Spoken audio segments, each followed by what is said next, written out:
મારું નામ છે આર્યા વિનેશ કુમાર પટેલ.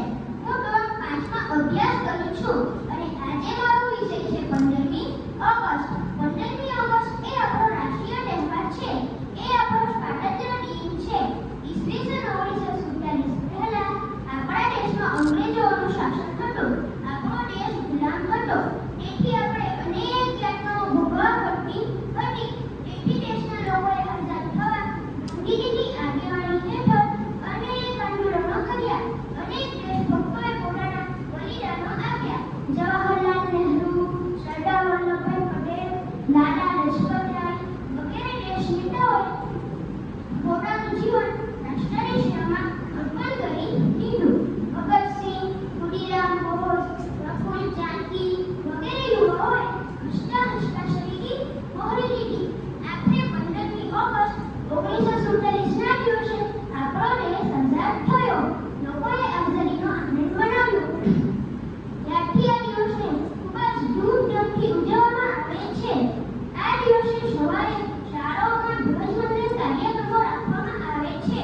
રાષ્ટ્રીય ધ્વજ ફરકાવવામાં છે, રાષ્ટ્રીય ગીત ગવાય છે, મીઠાઈ વહેંચવામાં આવે છે, સાંસ્કૃતિક કાર્યક્રમો થાય છે. આપણા દેશના વડાપ્રધાન દિલ્હીમાં લાલ કિલ્લા પર રાષ્ટ્રધ્વજ ફરકાવી દેશને સંબોધે છે. ખરેખર 15મી ઓગસ્ટ એ આપણો મોટામાં મોટો રાષ્ટ્રીય તહેવાર છે. જય હિન્દ, વંદે માતરમ.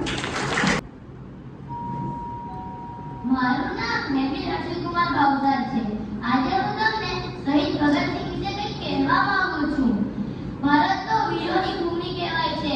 કેટલાય વીરો થઈ ગયા, પરંતુ શહીદ ભગતસિંહ જેવો વીરો ન થયો કે ન થશે. ભગતસિંહનો જન્મ 27 સપ્ટેમ્બર ઈસવીસન 1907માં પંજાબના બાંગા ગામમાં થયો હતો, જે ગામ હાલમાં પાકિસ્તાનમાં છે. ભગતસિંહના પિતાનું નામ કિશનસિંહ સાઠુ અને તેમની માતાનું નામ વિદ્યાવતી હતું. તે સમયે તેમના પિતા અને તેમના કાકા આઝાદીની ચળવળમાં સક્રિય હતા. આ પિતાને દેશભક્તિની ભાવના વિરાસતમાં મળી હતી. તેમણે અભ્યાસક્રમ દરમિયાન દેશભક્તિ વિશે કેટલાય નાટકો લખ્યા, દેશભક્તિ વિશે કેટલાય ભાષણો રજૂ કર્યા, જેના કારણે દેશના યુવાનોને દેશભક્તિનો રંગ લાગ્યો. ભગતસિંહ વિવિધ ભાષામાં પારંગત હતા. તેઓ હિન્દી, ઉર્દુ, પંજાબી, અંગ્રેજી જેવી ભાષાઓ સરળતાથી બોલી તેમજ લખી શકતા હતા. ઈસવીસન 1928માં સાયમન કમિશનનો વિરોધ કરવા માટે પૂરા ભારતમાં પ્રદર્શનો કર્યા અને તે પ્રદર્શનોમાં અંગ્રેજોએ લાઠીચાર્જ કર્યો અને તે લાઠીચાર્જમાં લાલા લજપતરાયનું મૃત્યુ થયું. અને આ વાતથી ભગતસિંહ ખૂબ જ ક્રોધિત થઈ ગયા અને તેમણે પોતાના સાથીઓ સાથે અંગ્રેજ અધિકારી મી સ્ટોકને મારવાનું નક્કી કર્યું. 17 ડિસેમ્બર ઈસવીસન 1928ના રોજ સવારે 4 વાગ્યે ભૂલથી મી સ્ટોકને બદલે અંગ્રેજ અધિકારી જ્હોન પી સાન્ડર્સની ગોળી મારીને હત્યા કરવામાં આવી અને આ ગોળી તેમના સાથી રાજગુરુએ ચલાવી હતી.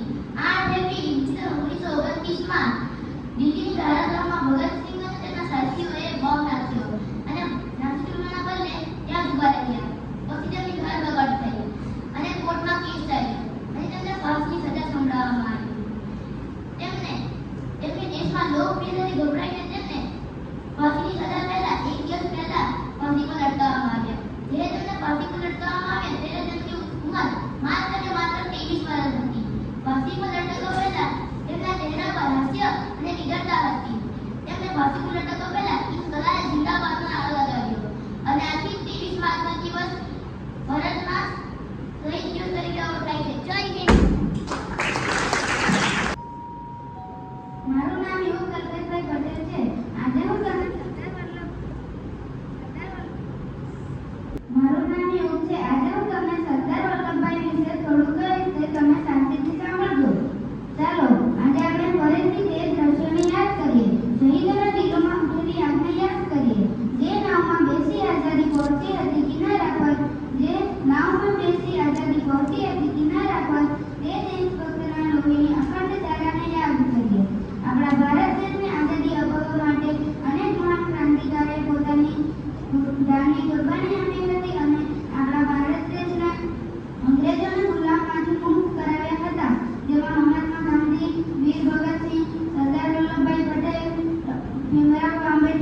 They were